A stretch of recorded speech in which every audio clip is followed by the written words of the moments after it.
Good evening and welcome into Sports Talk on a Budget. It is November 20th, year of our Lord 2024. Before I go ahead and get into the show, just want to remind you, as always, if you like the video version here on YouTube, please like and subscribe.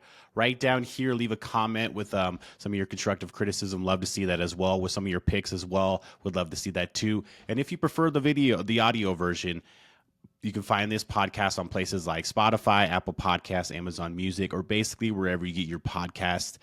But let's go ahead and look at our show topics today. So football season is getting to the nitty-gritty, is getting down to the end of it for both college and the NFL. So that is going to be my show today. We're going to talk a lot about both the college football and the NFL. Going to start off in college football. As you know, most of you, at least my listeners, I'm sure know, the college football playoff rankings were released last night, at least this latest rendition. Gonna give you some comparison teams. Gonna talk about some teams that maybe can't lose and get in, and if they do they get in? Gotta go over some college football playoff scenarios in my first topic there. My second topic, I want to talk about who is the best team in the NFL right now. I think there is 3 teams vying for that role. So who is the best team in the NFL right now? Gonna give you who I give you the resumes of the teams that should be up there, and then the team who I think is the best team in the NFL as well.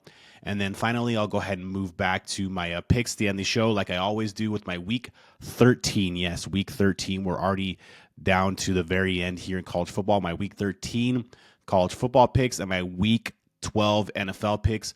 With that being said, let's go ahead and dive into the show.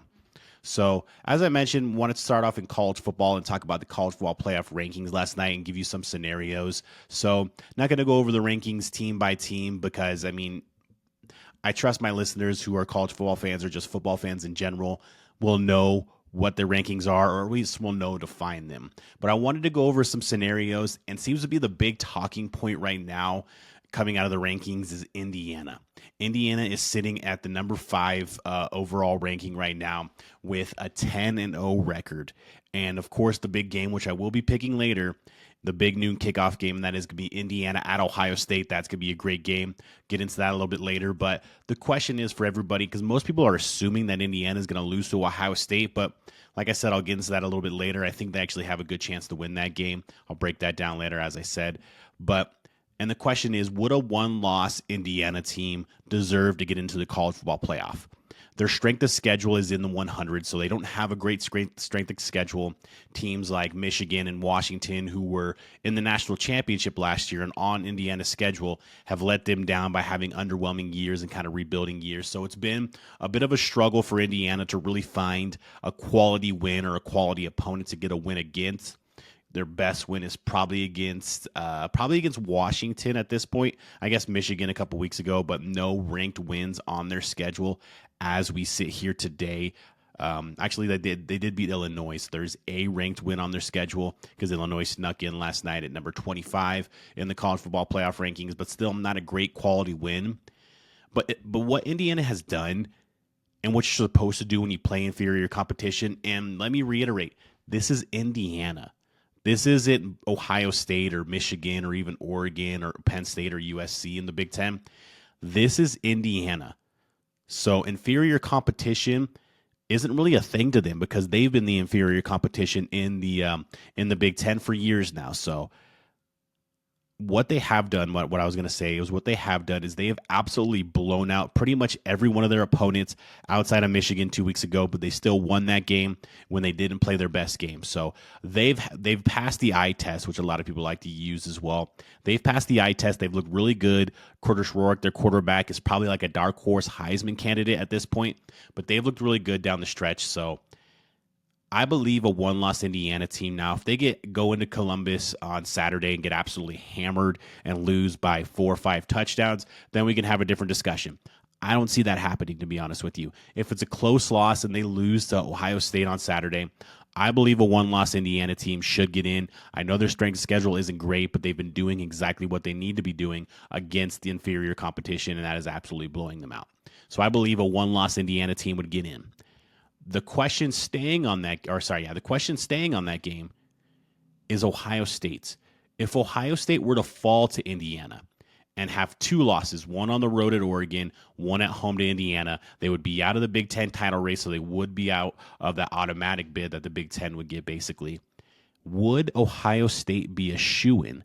That's the question I'm asking, and my answer to that is I don't think they should be a shoo-in. I think they will be because of the brand, because it's Ohio State. The brand would carry that much weight, but I think they should be a shoo-in. Yes, the win at Penn State is impressive, but they always beat Penn State. It's like, water's wet.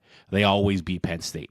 So that win, like I said, it is impressive, but it's not as impressive as if they were to go to Oregon and get a victory, and even a home victory this coming week against Indiana at home, even if they got some margin, of course. So if Ohio State loses to Indiana, they're definitely going to have to go on the road in the first round. I don't think they would get a home playoff game in that first round, but I think they should be on the cusp of missing the college football playoff. I don't think that will happen because their brand, they're the Ohio State, as some people call them, but I think it should be a consideration. And then I want to move to the SEC and look at another scenario. So we're sitting there, and everybody's complaints and conversations and talking points has been SEC's got the best conference. SEC's got the best teams. And I'm not disputing that the SEC isn't the best conference this year. It is. But the teams at the top in the SEC are flawed. Each and every one of those teams are flawed. There's no dominant team in the SEC like we've seen in the past with the Alabama teams under Nick Saban, and then those two Cooper Smart Georgia teams that won those titles. There's no team of that caliber in the SEC right now as we speak. But a team I wanted to talk about in the SEC is going to be Texas. And what I wanted to get into with Texas is everybody complains about the resume for Indiana. Texas has very little resume. Yes, Michigan has let them down by having a bad year. Oklahoma has let them down by having a bad year. They got hammered at home against Georgia. And they have a big game next week in that big rivalry after the Kentucky game this weekend, which should be a victory, but hey, they struggled against Arkansas, so Kentucky is not going to be a walkover, but should be a victory. Assuming they get the victory against Kentucky this Saturday, they go on the road next week to College Station, one of the toughest places to play in the entire country, and they play Texas A&M. Texas A&M, I think, is ranked at about 13 right now. I think they're 13 or 14, maybe a little bit bad, but they're a 2-loss SEC team trying to get in as well. If Texas were to lose that game, they don't go to the SEC championship game, and they don't really have any quality wins, maybe outside of Vanderbilt. Michigan, I guess, is still holding some weight, but Michigan's going to have another loss most likely because they'll lose to Ohio State next week. So a 2-loss Texas team. Some people are starting to bring that up a little bit, but not enough people are bringing that up a little as much as they should. A 2-loss Texas team, to me, is out. I'm sorry. Their resume, their strength of schedule is not great. They don't have any major wins. They don't have any ranked wins at that point. They would be out, in my opinion. I know that's a tough pill to swallow for Texas fans and for SEC fans, but the team that is sitting at third in the college football playoff rankings right now, if they were to lose next week to Texas A&M, I don't care what the score is, if it's close or not. In my opinion, they should be out of the playoff. I don't know if that'll happen, just like Ohio State. Texas is a brand. Texas is a team that draws a lot of eyeballs. And, of course, this is an entertainment product trying to get ratings. Don't know if they would, but still, they should be out. And I wanted to take a minute to talk about the SEC. So as I mentioned before when I was talking about Indiana, the SEC, there's probably about 6 teams right now. One one-loss team in Texas and 5 two-loss teams in Georgia, Alabama, Tennessee, Ole Miss, and Texas A&M. All those teams are vying to try to get a spot in the college football playoff. All teams believe they have a shot to get in the college football playoff. But what has happened this year with the SEC, and we've heard a lot of people argue that they deserve 5 teams, that 5 of those 6 teams should get in. And the argument I'm having is that's way too many. I understand, like I said before, the SEC is the best conference in the country right now. I get that. But what did we hear every single year in the 4-team college football playoff with the Pac-12 and the Big 12? We heard, these teams are just going to beat each other and cannibalize themselves and leave themselves out of the college football playoff. If you look back at the 2022 season in the Pac-12 had 6 teams that were alive for a college football playoff spot, kind of around this time, maybe a little bit earlier, maybe about week 10, week 11, and they all kind of beat each other. USC lost to Utah. USC beat Oregon State. Utah obviously beat USC. They lost to Oregon. Oregon lost to Washington.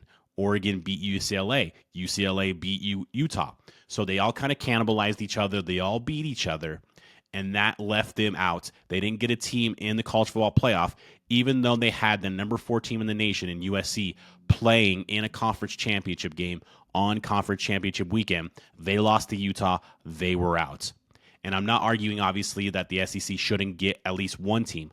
I think they'll get at minimum 3 teams and probably 4. The argument for me is they should not get 5 and definitely should not get half the field of 6. And the reason is all these teams will beat each other. It's kind of like the circle of losses there. They've all kind of cannibalized each other, and that's why they don't deserve a all 5 teams in the playoff. And as I mentioned before, these teams here all have flaws. No dominant team. I understand they all play each other, but they all beat each other at the same time as well. So I think the SEC should be a 4-bid league, and that should be the max. I don't believe they should get 5. I definitely don't believe they should get 6. And just because they cannibalized each other and all beat each other to kind of beef up their resume doesn't mean they all should get in. So that's my kind of soliloquy there and my kind of just rant a little bit about the SEC, and I'm sick of hearing the complaints that they should be getting at least 5 teams in the field. No, they shouldn't. They should not be getting 5 teams in the field. 4 should be the max for them. I know it's not the actual max. There is no max on any conference, but 4 should be the max for them. We don't need 5 or 6 SEC teams in there. I understand you're the best conference, but you get bloated on beating each other, and you all beat each other, and you all have flaws, and you've all played bad games, and you've all had pretty questionable losses and performances. So you don't all get to get into the playoff. So that's my rant there for the SEC. Just a couple more scenarios I wanted to look at here. One question I had is the Big 12 and the ACC at this point 1-bid conferences in the Big 12 in the college football playoff. I think the Big 12 is almost assuredly a 1-bid conference with BYU losing on Saturday night to Kansas. Right now, Colorado controls their destiny, and the winner of BYU and Arizona State basically would be the other team that would control their destiny this Saturday. Whoever wins that conference, I think, is going to be the only team that gets in from the Big 12. The ACC, you would need a little bit of chaos to get SMU and Miami and just an epic game in the ACC championship game, but I still don't think you are a 2-bid conference. The committee kind of told you that by keeping SMU out. They actually dropped with kind of a narrow victory against Boston College. They dropped after last week's rankings, so SMU would be on the outside looking in. Now, if they beat Miami, I think Miami would be out just because their resume isn't great, and they've had a lot of close games against just really inferior opponents. So I think both of those conferences are 1-bid conferences. You can argue that shouldn't be fair, but that's just the style of play in those conferences right now. So like I said, I believe both of those conferences are 1-bid conferences. And the last scenario I have is, would a 1-loss Boise State team deserve a first-round bye? Because right now in the rankings, Boise State would be the 4th best conference champion after the Big Ten, SEC, and ACC champion. Boise State would be your 4th best conference champion, and they would get a bye after BYU lost to Kansas last week, and now the Big 12 presumed champion is not ranked above them as of right now. Boise State has 2 more games left. I think it's Wyoming, and I cannot think of the other team, but they're probably going to win both those games. And then they have the Mountain West Championship against either Colorado State or UNLV at this point. I think they would really need it to be UNLV, since UNLV is currently ranked in these rankings right now. That would really help them boost their resume. And because I think if Colorado wins out and wins the Big 12 championship, I could see them going above Boise State and getting that 4th overall seed and getting the first round bye. But if Boise State were to beat UNLV twice when they're ranked and win the conference, and their only loss is on the road at the number 1 team in the country, Oregon, by 3 points in a game that Oregon had to score 2 special teams touchdowns to win the game, that's going to be hard to ignore. Boise State, you can argue, may have one of the best losses of any team in the country right now. So that's going to be hard to ignore if you're the committee. I know that there's technically a group of 5 and they're a lower tier at this point, even though they're all FBS teams. I think if Boise State wins out, and especially if they play UNLV again, a ranked UNLV again in the Mountain West Conference Championship, I think there's a very good chance they end up being the number 4 overall seed and getting that first round bye. So those are some scenarios in college football. Have a big weekend of games these next 2 weekends, rivalry games, rivalry weekend, both these next 2 weekends. A lot of big games, a lot of crazy things could still happen. So the seeding right now and the playoff as of right now is definitely not set in stone. So let's see how it plays out. But some interesting scenarios that I wanted to give you there down the stretch to watch for to see what could happen. Now let's move to the NFL, and I really just wanted to talk about who I believe is the best team in the NFL right now. I believe you have 3 contestants for the best team in the NFL. There's one in the NFC, and that is the Detroit Lions, who currently sit at 9-1. There's 2 in the AFC, and one of those is the Kansas City Chiefs, who suffered their first loss last week and are 9-1, and they suffered their first loss at the hands of the Buffalo Bills in Buffalo, who was currently 9-2. How I kind of broke this down, starting with the Lions, I believe the Lions are the most complete team out of all 3 of these teams. They can run the ball well. They can throw the ball well. They play solid enough defense and getting better each week on the defensive end. Their back end is actually getting really good. They are missing kind of the pass rush without Aiden Hutchinson, but we'll see if Zadarius Smith can get it going even more for them. But I believe they're the most complete team, and they're the team that if you're not ready to play that day, they're going to pummel you and they're going to put it on you. So the Lions, I believe, are the most complete team. Moving to the Buffalo Bills, I believe the Buffalo Bills have the best player as of right now. He's not the best player all time. Patrick Mahomes would be that player. But as of right now, sitting on November 20th, 2024, the best player out of all 3 of these teams is Josh Allen.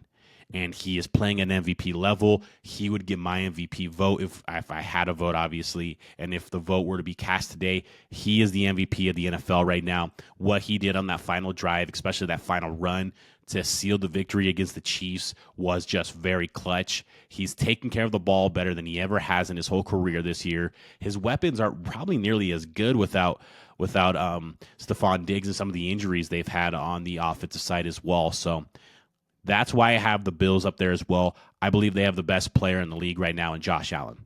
And then you move to the Kansas City Chiefs, and they have the championship pedigree. They have Mahomes. They have Andy Reid. They have Steve Spagnuolo, the defensive coordinator, who's one of the best in the league.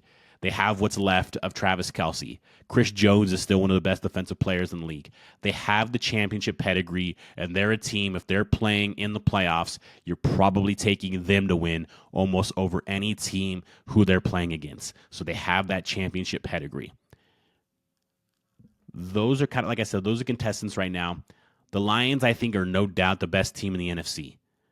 The Bills and the Chiefs are going to jockey all the rest of the year to get that number 1 seed in the AFC, and I think it's really paramount for the Bills to get that 1 seed. I know that the Chiefs had to go to Buffalo last year and still won. Can they do that 2 years in a row?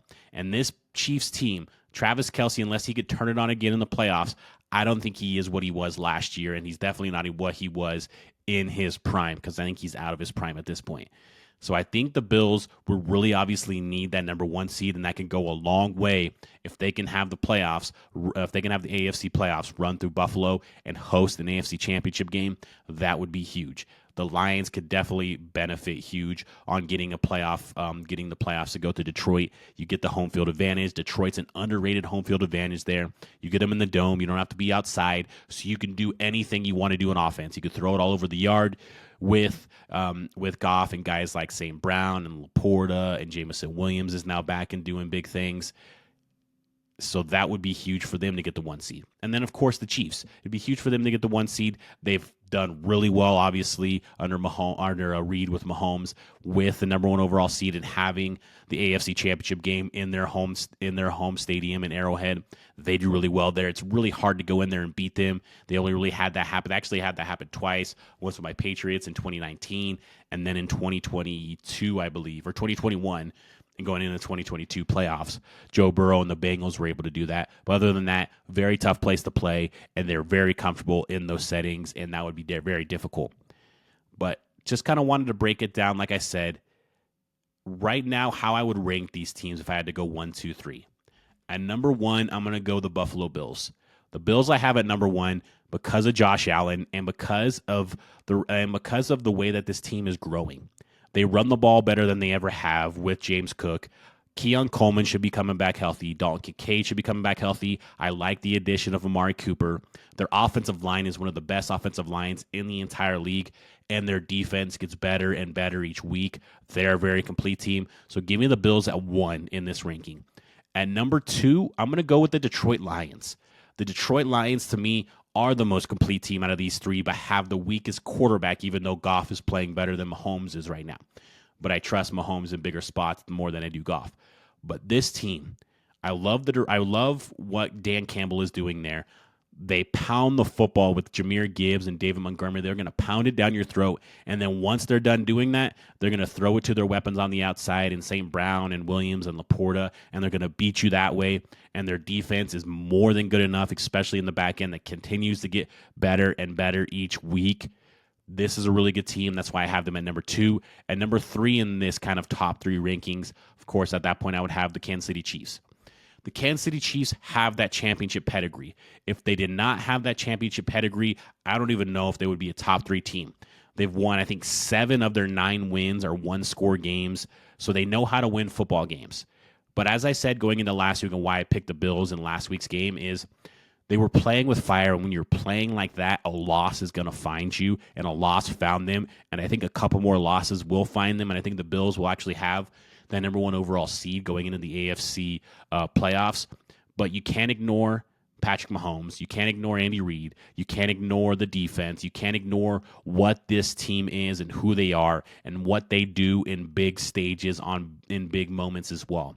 So that's why I have them at number 3, but still a very dangerous team. Would not be shocked if they end up being the best out of these 3 teams.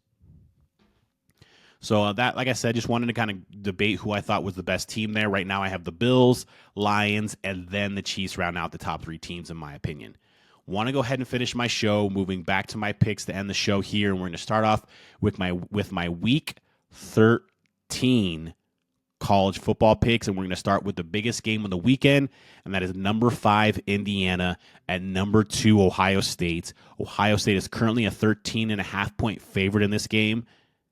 This game has a lot of different angles you can look at, but the news that dropped, I think earlier today or maybe late last night, that Ohio State center Seth McLaughlin tore his Achilles yesterday in practice and is going to be out for the year. Ohio State has already been having offensive line troubles throughout the year. Seth McLaughlin was probably going to be a finalist for the Remington Award, which goes to the best center in the country, and only 3 people end up really finalists as that. He was going to be one of those guys. That is a big blow because Indiana is top 10 in sacks in the entire country and is the number 1 sack team in the Big Ten. So they can get after the quarterback, and now you're down your center. You're kind of makeshift on the outside with your tackles that you had to replace after injuries earlier in the year. That's going to be a big question mark. Ohio State has not had a great running game this year, even though they have a great 2-headed monster in Henderson and Judkins. They haven't ran the ball well. And can they protect Will Howard? Because Will Howard's a guy, if you can rattle him, you can rattle his cage a little bit, he will turn over the ball and he will make mistakes. So that is a big question mark for me here. Indiana is a team with Curtis Rourke at quarterback. They're very efficient on the offensive side, but they can also be very explosive. They've had explosive plays throughout the year, balanced offense. They run the ball well. They pass the ball well. Defense is opportunistic. Not a great defense, but a good defense. But like I said, they can get after the quarterback. Top 10 in sacks in the country, number 1 in the Big Ten in sacks right now. They can get after the quarterback. Those offensive line issues really kind of swayed my opinion here of this game. I think Indiana covers. Give me Indiana plus 13.5. And there's an outside shot, I think more than an outside shot at this point, that Indiana goes into Ohio State, goes into Columbus, and gets a victory and shuts up all the people talking about their strength of schedule and their schedule, and basically clinches himself a playoff spot and pretty much clinches himself a spot in the Big Ten championship game. I'm not predicting that, but the money line, sprinkle money line a little bit on Indiana would be attractive to me, but I think they definitely cover. Give me Indiana plus 13.5 in this game. And then we'll move to the SEC and kind of a sneaky good game. We have number 9 Ole Miss at Florida. And Florida is coming off one of their best performances of the year, beating LSU at home last week. DJ Lagway is back. He's not 100% healthy, but he's back, and their team is just that so much better when DJ Lagway is under center. This Ole Miss team, last time we saw them, they were hammering Georgia at home. They're on a bye last week. They're fresh now. Jackson Dart had a really good game. They ran the ball really well. Their defense got after the quarterback, and I think that's what could happen here and kind of mess up the game for Florida. Because of Lagway's kind of injuries, he's not as mobile as he has been in the past. So that could be an issue, especially with Ole Miss's pass rush. Ole Miss has the most sacks in the country of any team. The most sacks in the country of any team. So Ole Miss can get after the quarterback. Lagway's kind of inability to be mobile and move around, I think, could really play a role in this game. Right now, Ole Miss is favored in this game by 10.5. I think they go into Florida. They're a team rolling, playing really well at the right time, need to get in the playoff because they're kind of right on the cusp of potentially missing it. So I think Ole Miss goes into Florida, wins, covers. Give me Ole Miss minus 10.5 in this game. Then another great game that maybe was not on a lot of people's radar until this past weekend, and that is number 14 BYU and number 21 Arizona State. Arizona State's currently a 3-point favorite in this game. They're coming off a huge upset victory on the road where they absolutely put it to Kansas State to start the game. Arizona State was a team that was picked last in the preview magazines in Big 12. So they were picked to finish last in the Big 12, and now they're playing for a chance. If they win this game, they're in the driver's seat to get to the Big 12 championship game. Not a lot of people, I'm sure, have watched Arizona State this year. Their quarterback, Sam Levitt, has gotten better week after week. Their running back, Cam Scatabo, one of my favorite players to watch, kind of a Swiss Army knife, is really good in the run game, really good in the receiving game, can actually take some plays under center as well and actually throw the ball halfway decent too. He's kind of like Tyler Warren for Penn State. That's what Cam Scatabo can do for this Arizona State team and this Arizona State offense. This team under Kenny Dillingham, I cannot say how well of a job he's done. When he took over this team 2 years ago after Herm Edwards was fired, this was an absolute dumpster fire with the NCAA burning down their necks with sanctions. And the fact that in 2 years he's able to have them ranked in the college football playoff rankings with an opportunity to control their own destiny to get to their conference championship game is just an unbelievable job he's done there. He probably won't win Coach of the Year because they'll probably go to Kurt Cignetti, but he should be definitely someone that should be considered for Coach of the Year. BYU was a team that was also playing with fire like the Kansas City Chiefs. They were winning these close games. They were getting these breaks, getting these calls, and they finally got bit last week at home against Kansas. I think they get bit again this weekend on the road at Arizona State. Kind of teams heading in different directions where BYU's heading down, Arizona State's heading up. Give me Arizona State to win and cover. Arizona State -3 is the play for me there. And then another ranked matchup. We have number 19 Army versus number 6 Notre Dame. Notre Dame is a 14.5-point favorite in this game. This game is not a home game for them. This is actually going to be played in Yankee Stadium. So pretty much a neutral site, probably about a similar travel for both of these teams, probably a little closer to Army. 14.5-point favorite in this game for Notre Dame. Now, we saw a similar matchup earlier in the year when we had a ranked Navy play against Notre Dame, and Notre Dame put it to them, turned them over a bunch, and Navy was no match for Notre Dame in that game. Army is the better version of that team. They do throw the ball more than they have in the past. They actually can threaten you with the pass a little bit. They're better on defense than Navy is, in my opinion. This is a better version of kind of that triple option military academy school. This is one of the best versions of those schools in a long time. So I think Army is a team that can make things a little bit uncomfortable for Notre Dame.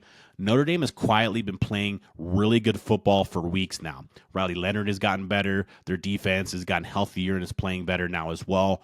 Notre Dame is a team that's kind of in the driver's seat with 2 more games left to go to get to the college football playoff, cannot get a bye, so they could get a home game is what they're playing for right now. I think Notre Dame wins this game, but I think Army covers and maybe backdoor covers at the end with a late touchdown. So give me Army plus 14.5 in this game. And then we'll go ahead and finish out moving back to the Big 12, and we have number 16 Colorado at Kansas. Colorado's a 2.5-point favorite in this game. The reason I'm picking this game is Kansas has been on the spoiler upset roll the last 2 weeks. They beat Iowa State 2 weeks ago in Arrowhead. Then they beat BYU in Provo last week. Now they get another ranked team, another team with college football playoff hopes and conference title hopes to come into their building in Colorado. I think this is going to be a really good game. I just think Colorado is just a little bit too much for Kansas. Now, Colorado needs to play more consistent football than we saw last week against Utah. Yes, they hammered Utah, but Utah is a bad team this year. If they play that way against Kansas, especially on the road, they will lose the game. I think Colorado, like I said, has too much firepower with guys like Travis Hunter, of course, Shadur Sanders. You guys have guys like Wester and the number 14. I'm blanking on his name right now, but he's having a real good season.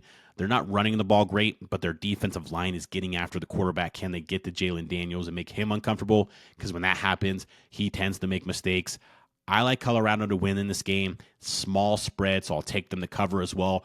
Give me Colorado minus 2.5, but would not be shocked if Kansas makes it 3 weeks in a row upsetting with an upset and wins, but give me Colorado minus 2.5 in this game.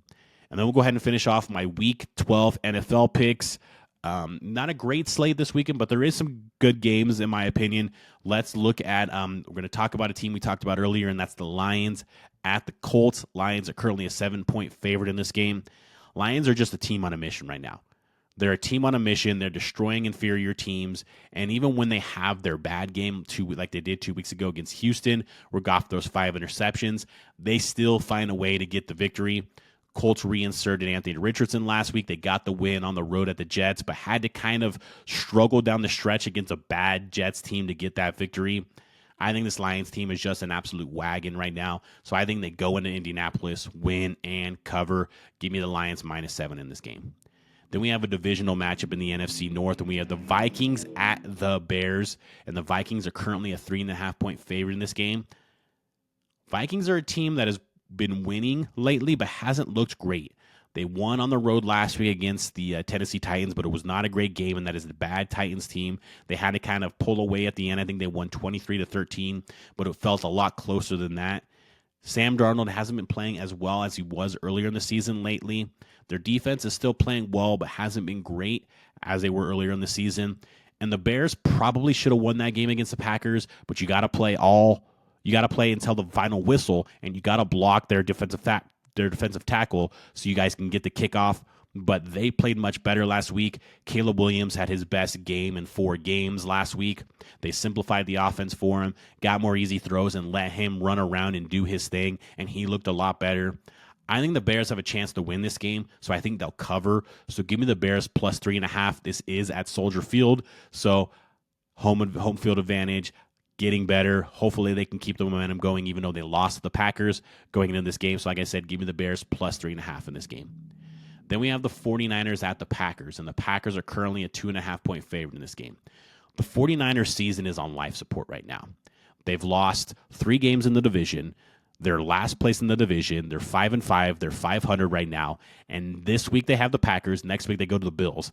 So they're on life support right now. Their chances of getting to the playoffs are falling down as the weeks go on. This is going to be a tough spot for them. They do own the Packers. They have beaten the Packers most times out of the last, I think out of the last like 6 matchups, they've won at least 5 times. So they do own the Packers. This is a different spot, different team. McCaffrey is still getting his feet under him. Does not look like the McCaffrey we have come to know the last couple of years. Still injuries. Kittle is still questionable. Debo looks slow and looks like he's still banged up but still playing. A lot of question marks for this 49ers team. Packers are at home. It's November. It's going to be cold. Did not love their performance last week at Chicago, but they still got the victory. Their wide receivers are getting better and better each week. If Jordan Love can protect the ball and that defense of San Francisco is not great anymore, I like the Packers to win and cover. Give me the Packers minus 2.5, and that may just end the 49ers season. But give me the Packers minus 2.5 to win and cover in this game. Then we'll go ahead and stay in the NFC West, and we'll go to an NFC West matchup. And we have the Cardinals at the Seahawks. And the Seahawks are a 1-point favorite in this game. Now, this is kind of for the division at this point. These are the top 2 teams in the division right now. The top team right now is actually the Cardinals. They're the only team that is above 500 at this point, I believe. This is a big game. The Seahawks are coming off their first victory against the 49ers, and I think in a while. So they're coming off a big victory on the road at the 49ers, off a big game-winning drive by Geno Smith. Cardinals are coming off the bye. They've looked like the best team in the division most of the year. I think the Cardinals go into Seattle. I think Seattle might get a little bit of a big head, might get a little bit cocky because of the victory last week against San Francisco. Cardinals coming off a bye. I think the better overall team. I think the Cardinals go in to Seattle and win, so they definitely would cover. Give me the Cardinals +1 at the play there. And then we'll finish out and we'll stay in the NFC. And we have the Eagles at the Rams. And I believe this is the Sunday night football game. Eagles are -3 in this game. Eagles are a team that kind of mini bye last week after beating Washington on the Thursday night game. The Rams have to travel back across the country after traveling all the way across the country to the New England Patriots on a short week. Did not look great, kind of sputtered around, and the Rams have been kind of a notorious slow start team. If the Eagles can get out ahead of this team and kind of put it to them, I really like what they're doing on the offensive side. Saquon Barkley, I think, should be in the MVP conversation. A.J. Brown's fully healthy. Devontae Smith's fully healthy. Jalen Hurts is playing his best football since about 2 years ago, so he's looking better. Their defense is young and getting better each week. The Georgia guys they have up front, whether it's Jalen Carter, Jordan Davis, Nakobe Dean, Nolan Smith, they're playing really well as well.